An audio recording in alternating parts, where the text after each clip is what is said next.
para os alunos qual é a real finalidade dos biocombustíveis. Por que ele é mais caro?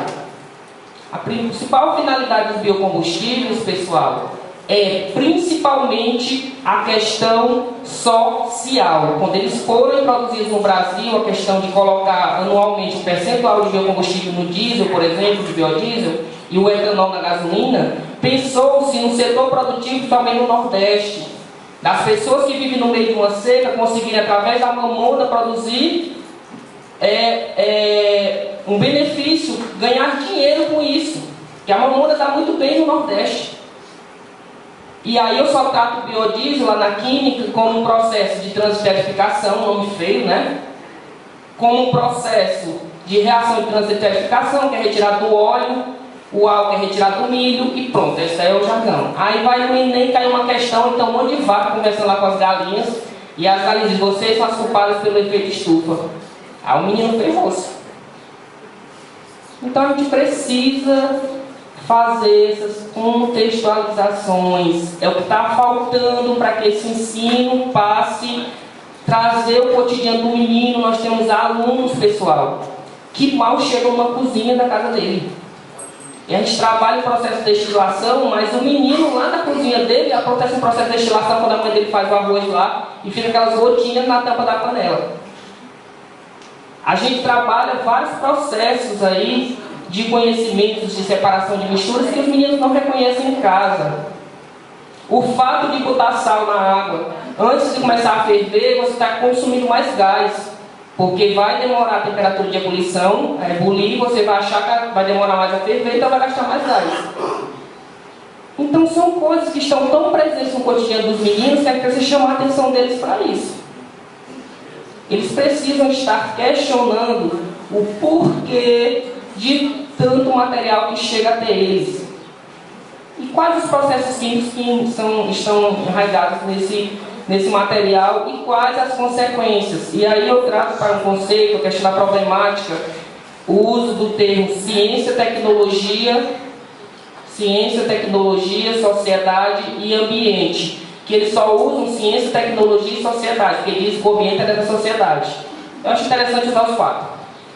Porque a gente precisa, pessoal, saber que esses termos, a ciência ela vem em benefício da sociedade, mas ela muda a cultura da sociedade totalmente e ela impacta diretamente no ambiente.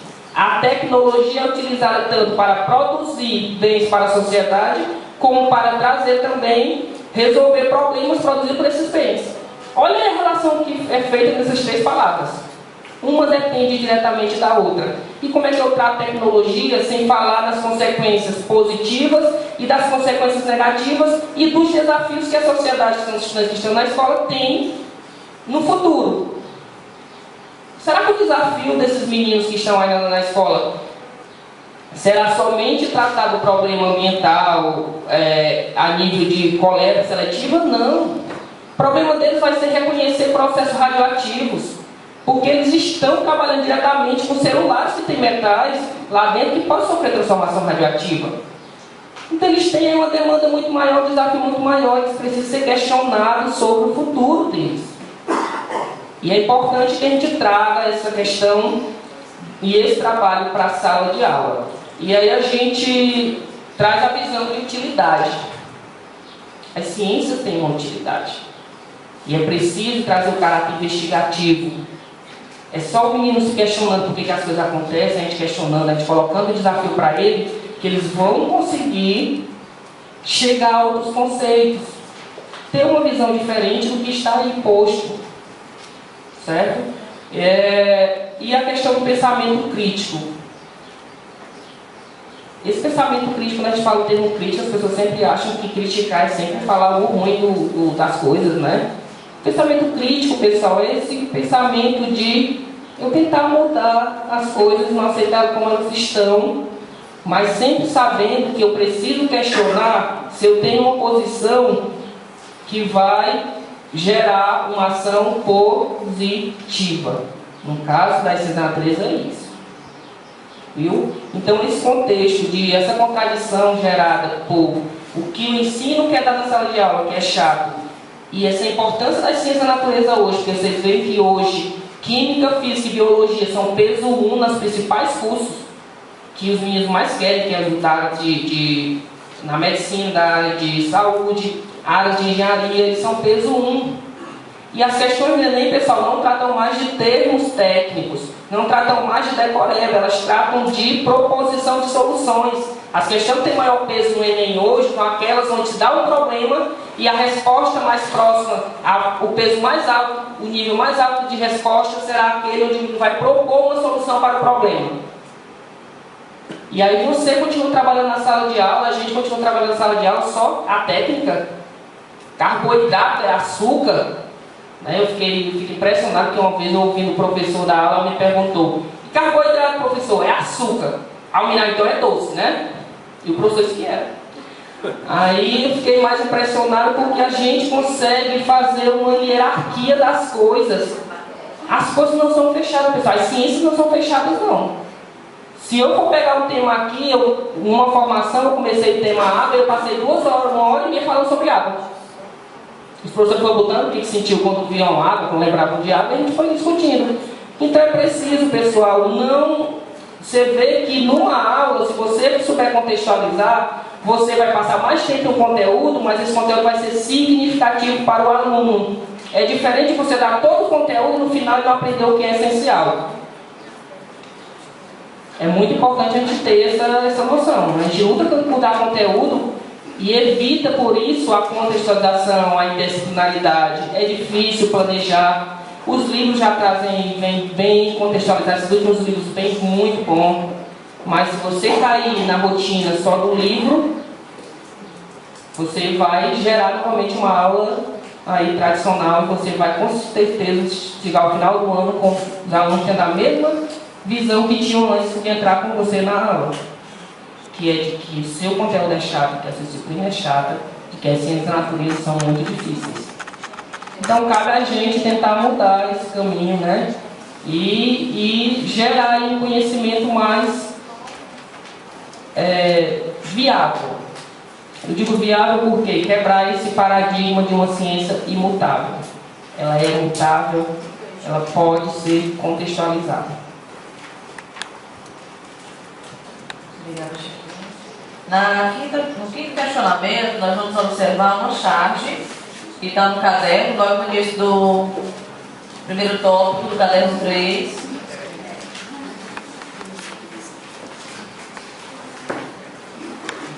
Vamos observar a charge. Observe o professor, né, copiando no quadro. Aí ele diz: turma, vamos copiar o texto?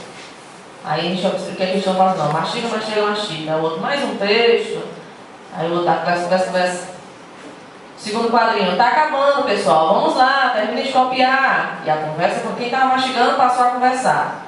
Quem estava reclamando, ele diz: agora está perguntando, é para copiar? Aí os outros ficam na dúvida: por que a gente está fazendo isso? Aí em seguida, vamos lá, termine de copiar. E no final, eles todos tiram a foto do quadro, né? Copiado já. Tá copiado.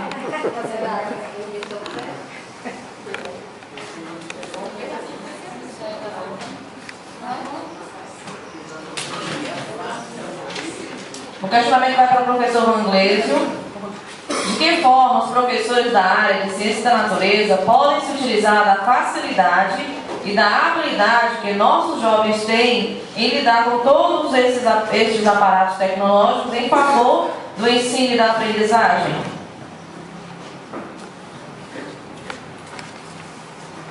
Você vê aí que uma aula assim realmente dá a ideia que ela está chata, né? O professor está ali de costas para aluno, copiando, e o aluno ali brincando. Eu sei que daqui a pouco eu tiro uma foto, está tudo copiado, e aí ele vai ler aquilo ali, ele vai dar importância para aquilo ali, vai ficar só lá no celular, só lá no tablet e pronto. Então o professor: não, então eu vou cobrar isso aí, eu quero ver depois, vou dar um visto no caderno. Aí, continuou sem nexo, né? Você vê que está precisando mudar. Aí o professor: pronto, eu vou levar um projetor, a gente vai parar agora uma aula, eu vou dar um tempo para copiar, ser a mesma coisa. Então, usou um recurso aí, continuou do mesmo jeito. Então, o jovem está precisando cada vez mais de ação, ele quer estar se envolvendo.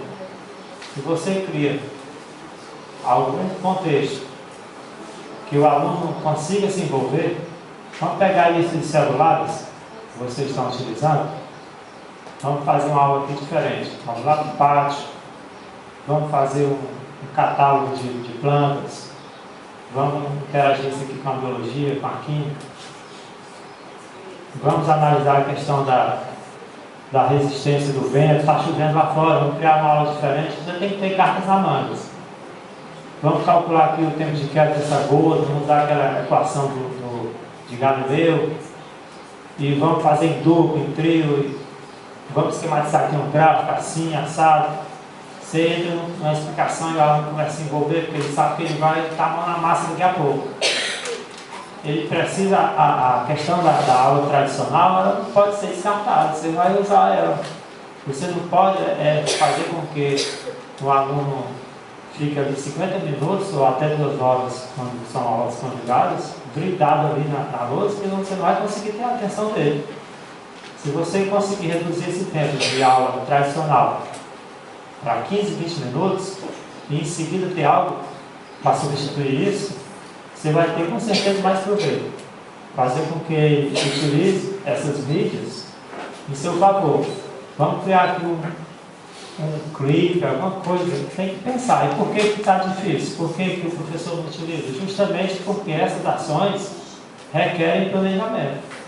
Não é uma coisa que eu vou fazer e vai ser fácil. Não, é mais fácil fazer aquilo ali. Ficar copiando, ficar explicando a teoria de forma tradicional é mais cômodo. Então, se o professor conseguir espaço na sua escola para planejar algo diferente, ele com certeza vai ter sucesso e aceitação dos alunos, e aí conseguir envolver esses alunos nesses projetos novos. Isso é fundamental. De que forma os professores, professor Ricardo, certo? De que forma os professores da área da ciência da natureza podem mobilizar os conhecimentos desta área para interpretar, construir, comunicar-se em diferentes linguagens, exercitando a criticidade dos nossos alunos no posicionamento frente a uma hipótese, situação? Bem, lá na nossa escola a gente já está passando por alguns problemas sérios. Meu superintendente está ali, ela conhece os problemas. Alguns de vocês, coordenadores ou diretores, acho que tem nenhum diretor não, viu também os nossos resultados do que alunos a gente está recebendo. E a gente começou um trabalho agora para tentar, nas outras áreas, trabalhar o conteúdo, ou pelo menos fazer o menino, o aluno, explorar dentro da minha disciplina o português ou a matemática. Né? Por exemplo, primeiro ano que a gente está com cerca de 95% dos nossos alunos sem saber somar, ou subtrair, ou dividir, e quando eu digo 95%, é 95% mesmo, pessoal. A gente recebeu uma leva esse ano crítica, né? E aí, os professores de português e matemática, eles mudaram o conteúdo, eles diminuíram um pouquinho, né, a forma de trabalhar o conteúdo, enquanto que as outras disciplinas, principalmente a natureza, né, a gente está tentando trabalhar o nosso conteúdo, que a gente não pode fugir disso, mas dentro de uma perspectiva de português ou matemática. Por exemplo, eu sou da área de biologia e dei aula e expliquei, né? Ao final da aula, os meus professores estão pedindo para fazer um relatório, uma redação sobre aquele assunto, né? E esse material ele tem sido discutido posteriormente. Então não é só o professor de português que está trabalhando em redação.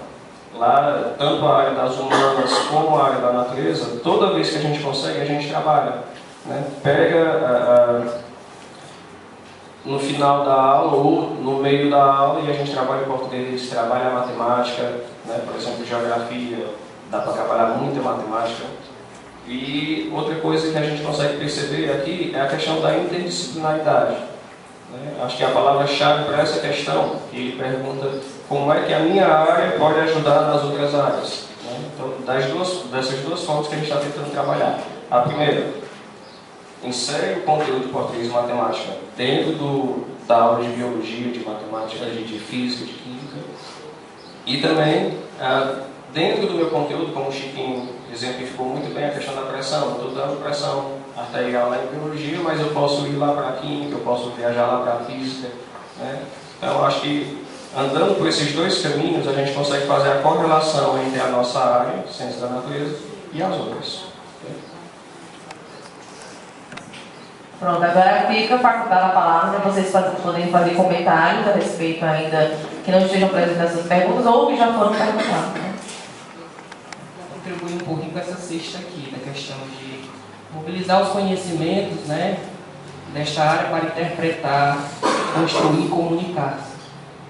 Esses termos são tão pesados, né, assim, para trabalhar em uma sala de 35 alunos, 40, né? Mas se a escola se planejar bem, os professores se planejarem bem, só tem um jeito de fazer isso de uma forma mais prática. Projeto de pesquisa. Como é que eu coloco um aluno? O aluno poderia ser... Você não tem uma grade curricular, né, um plano de curso, onde tem todos os conteúdos dessa disciplina? Será que se a gente dá essas da natureza, expor esses conteúdos no início do ano e cada aluno escolhesse um para fazer uma pesquisa? Uma pesquisa, levantar uma hipótese e responder essa hipótese até o final do ano. Eles receberam no início do ano e aí a cada bimestre o professor poderia tirar 2 aulas para ir orientando os alunos a ir desenvolvendo a pesquisa. A cada bimestre, só de 2 aulas, a aula dele, eu vou orientar. Você pegou aqui reações orgânicas. Então, qual foi a sua hipótese aqui? Né? Estudar qual a reação que ocorre, por exemplo, ao estragar a maçã, a banana que eu deixo lá em casa, sentar na geladeira. E aí você, a cada 2 meses, vai orientando para que os meninos cheguem ao final do ano com um projeto. Esse projeto ser apresentado. Eu acho muito interessante esse trabalho na reorganização curricular e nas escolas profissionais, que tem um projeto de vida, né? A gente tem que apresentar um trabalho no final do ano. Então é possível que as escolas regulares também façam isso. Trabalhar a pesquisa como se manda o figurino. E aqui nesse material, acho que dei uma olhada aqui rápida, eu vi que tem no material aí os métodos, né, de investigação. Você só vai buscar o menino para levantar hipóteses, para questionar, para construir, interpretar e comunicar-se, pessoal. Se ele tiver um processo onde ele pesquise, onde ele redige esse texto, colocando as suas percepções na sua pesquisa e onde ele apresente. Ele vai fazer as 3 coisas, vai interpretar e vai comunicar e vai aí, no final, ter um trabalho dele. Então, o único modo que eu vejo aí de se conseguir fazer uma diferença nesse processo, além do modelo que se utiliza na sala de aula, que também pode ser usado em algumas adaptações da sala de aula, é o projeto de pesquisa. E aí você não precisa estar num contraturno com um monte de aluno lá em grupo, não. Vai na sala orientando, tirando uma aula ou outra. Agora precisa de um planejamento macro. No início do ano eu tenho os conteúdos designados para cada aluno e eu sei que aquele resultado lá do projeto será uma das notas finais do aluno, na minha disciplina.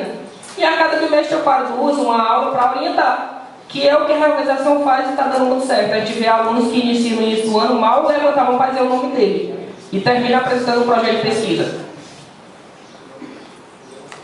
Então a ferramenta que nós temos é educar pela pesquisa. A ferramenta para se chegar às palavras tão lindas como interpretar, construir, comunicar-se está na pesquisa como princípio pedagógico. Na verdade, assim, eu concordo plenamente com o Chiquinho. Eu acho que realmente a pesquisa, quando o menino mete a mão, é ali que ele vai aprender. Aprende muito mais do que eu falando lá meia hora para ele, ele não vai entender nada.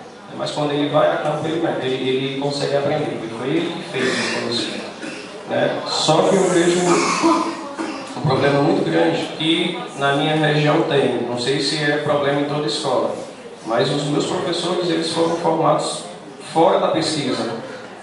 Meus professores não sabem pesquisar. Lógico que quando eu falo meus professores, não são todos. Eu tenho professores muito bons. Né? Mas a grande maioria deles não fez uma faculdade que ensinasse a pesquisar. No máximo, fazia um seminário.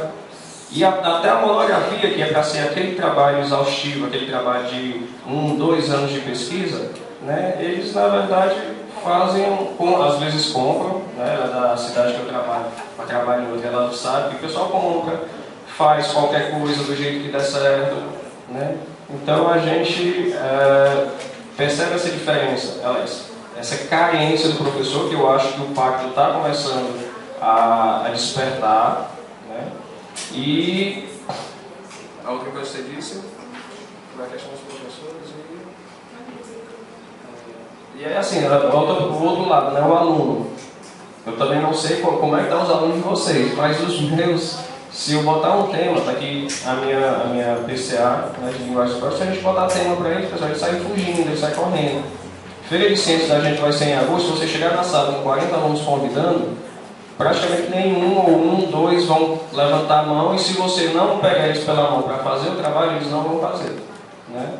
Eu sei que em escola profissional eles passam de gelado, com uma orientação maior, é diferente, eu acho que dá certo. Mas na regular, onde a maioria dos professores tem apenas 100 horas, ainda divide o seu horário com o município, porque tem que entrar dinheiro dentro de casa, e fica muito difícil de trabalhar pesquisa. Eu sei que é importante, é um eixo, é uma forma construtiva de fazer o conhecimento, mas na minha realidade ainda está muito difícil, ainda está muito distante. Realmente é muito importante que o ensino seja embasado na pesquisa. Para que essa pesquisa aconteça, é preciso, como eu já falei, a questão da diversidade metodológica em sala de aula. Isso é muito importante.